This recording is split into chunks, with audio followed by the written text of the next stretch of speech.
राधे राधे। आप सभी जानते हैं माँ राधा रानी बहुत ही करुणामयी है।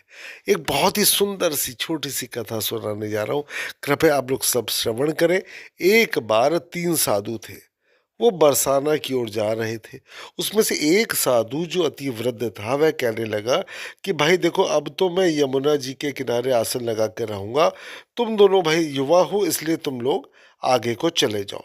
और जब दोनों युवा साधु चलते चलते टहलते टहलते बरसाने के निकट पहुंचे तो कहने लगे कि अब हम श्री जी के गांव में पहुंच जाएंगे।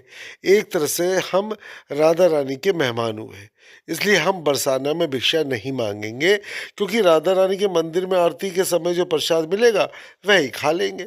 और अगर कोई भोजन करवा देगा भैया तो कर लेंगे, अन्यथा हम किसी से भोजन मांगेंगे नहीं। अब दोनों साधुओं ने मजाकिया लहजे में ऐसा कह दिया। मंदिर में पहुंचकर राधा रानी के श्री चरणों के दर्शन किए और मंदिर में ही आरती देखी और उत्सव का आनंद लिया। दोनों बहुत ही ज्यादा भाव विभोर हो गए। दोनों ने सोचा कि राधा रानी के मेहमान हैं, इसलिए भिक्षा तो मांगेंगे नहीं।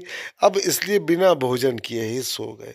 उसी रात्रि राधा रानी ने स्वप्न में मंदिर के पुजारी जी को भगाया और जगा कर कहने लगी कि देखिए, मेहमान भूखे हैं और आप चैन से सो रहे हैं।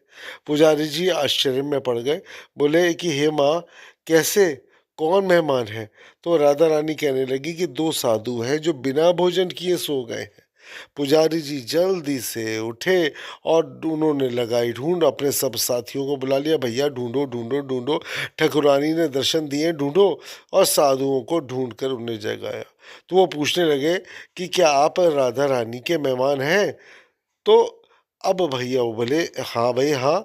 तो पुजारी जी कहने लगे आप उठकर बैठो, मैं आपके लिए अभी भोजन प्रसाद का प्रबंध करता हूँ। पुजारी जी मंदिर में जो भी उत्सव का भोज प्रसाद बचा था, लड्डू, खीर, रसगुल्ले और जो भी भोग प्रसाद था, सब की सब लाके जल्दी से दोनों को परोस दिया। अब साधु मन ही मन सोच रहे थे कि हमने तो मजाक में कह दिया कि हम राधा रानी के मेहमान हैं, हमारी ठाकुरानी ने तो सचमुच हम पर कृपा कर दी। भरपेट भोजन करके दोनों साधु राधा रानी का ध्यान करके सो गए। तभी दोनों साधुओं को एक ही समय पर एक ही जैसा स्वप्न आया।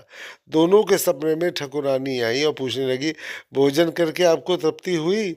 दोनों साधुओं ने हाँ में हामी भर दी और दोनों साधुओं ने हाँ में हामी भर दी और माँ के श्री चरणों में अपना सिर रख दिया। राधा रानी मुस्कुराती हुई कहने लगी कि पुजारी जी ने तुम दोनों को भोजन तो करवा दिया, लेकिन पान के बीड़े का प्रसाद देना ही भूल गए।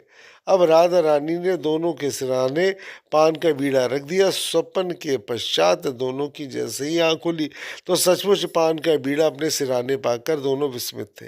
राधा रानी के ने मजाक के भाव से कहा गया वचन भी सत्य साबित कर दिया और बिना मांगे दोनों को भरपूर भोजन करा दिया। सच में ही बहुत ही ठकुरानी हमारी बड़े ही करुणामयी है। श्री कृष्ण गोविंद हरे मुरारी, हे नाथ नारायण वासुदेवाय। हरे कृष्ण कृष्ण कृष्ण हरे हरे, हरे राम राम राम हरे हरे, हरे राम राम राम हरे हरे। हरे कृष्ण कृष्ण कृष्ण हरे हरे। राधे राधे, राधे राधे, राधे राधे, राधे राधे।